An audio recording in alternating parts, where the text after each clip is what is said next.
بخاری میں باب ہے کہ حضرت جابر فرماتے ہیں کہ ہمیں جب بھی کوئی پتھر ملتا تھا ہم اس کے گرد 4 چکر لگاتے تھے، اور پھر جب کوئی نیا پتھر ملتا تھا یا خوبصورت پتھر ملتا تھا تو ہم وہ پتھر چھوڑ دیتے تھے اور دوسرے پتھر کے گرد چکر لگایا کرتے تھے۔ جی ہاں، بڑی کمال کی بات ہے اور سوچنے والی بات ہے۔ تو اسی لیے یہ جو ہم 7 ڈبے کے گرد چکر لگاتے ہیں۔ جون شاکی تمہیں کسی چیز کا نہیں پتہ، یہ حدیث حضرت ابو جابر سے نہیں بلکہ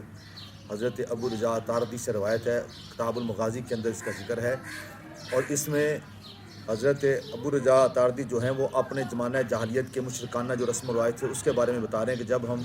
سرکار کی آمد سے پہلے ہماری یہ حالت تھی کہ ہمیں جب کوئی خوبصورت پتھر ملتا تو ہم اس کو رکھ لیتے اور اس کے گرد ہم طواف کرتے، جو اس کی پوجا شروع کر دیتے۔ جب اس سے کوئی خوبصورت پتھر ملتا تو اس کو پھینک کر اس کو خدا بنا لیتے، اور جب ہمیں کوئی خدا نہ پتھر نہ ملتا تو پھر ہم مٹی کا ڈھیر بناتے، اس پر بکری کا دودھ دوتے، پھر اس کی پرستش شروع کر دیتے۔ یہ وہ اپنے بتا رہے ہیں، اور اسلام کا یہ حسن ہے اور اسلام کی یہ پاور ہے کہ جب سے آگے اسلام نے اپنے ڈیرے جمائے الحمدللہ یہ ساری مشرکانہ رسومات ختم ہو گئی ہیں، اور ایک مرکز جو دیا سرکار دو علیہ وسلم نے ہمیں کعبہ شریف کی صورت کے اندر، ہم نے صرف اسی کو تھاما ہے اور ہم اس کے گرد سے طواف کرتے ہیں اس کی تعظیم کے لیے۔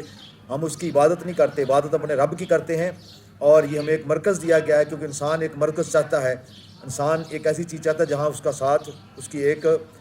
نقطہ نظر، اور خدا چونکہ ایسا ہے کہ خدا کو نہ کوئی دیکھ سکتا ہے، نہ کوئی چھو سکتا ہے، نہ کوئی بات کر سکتا ہے، تو اس لیے اللہ پاک نے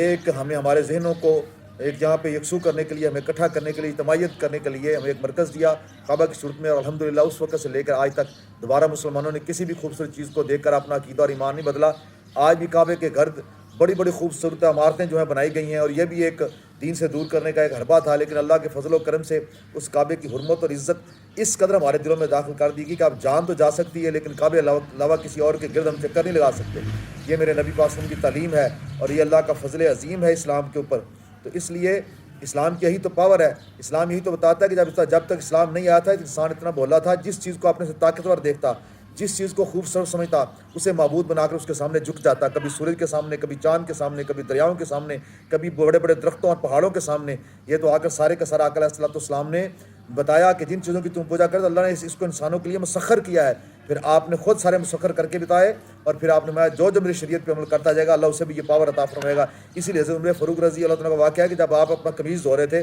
تو سورج کی تپ جب آپ کی کمر پر پڑی تو آپ نے جلال سے جب سورج کی طرف دیکھا تو سورج بے نور ہو گیا تھا۔ یہ پاور تھی نبی کے غلاموں کی، یہ شان ہے خدمت گاروں کی۔ سرکار کا عالم کیا ہوگا، لیکن تمہیں کیا پتہ جس کے اندر حسد بڑھا ہو، تمہیں کیا پتہ کہ سرکار کے غلاموں کی شان کیا ہے۔ تم نے اسی طرح جلتے رہنا، تمہاری قسمت میں جلنا لکھا ہے، اور ہم تمہیں مزید جلاتے رہیں گے۔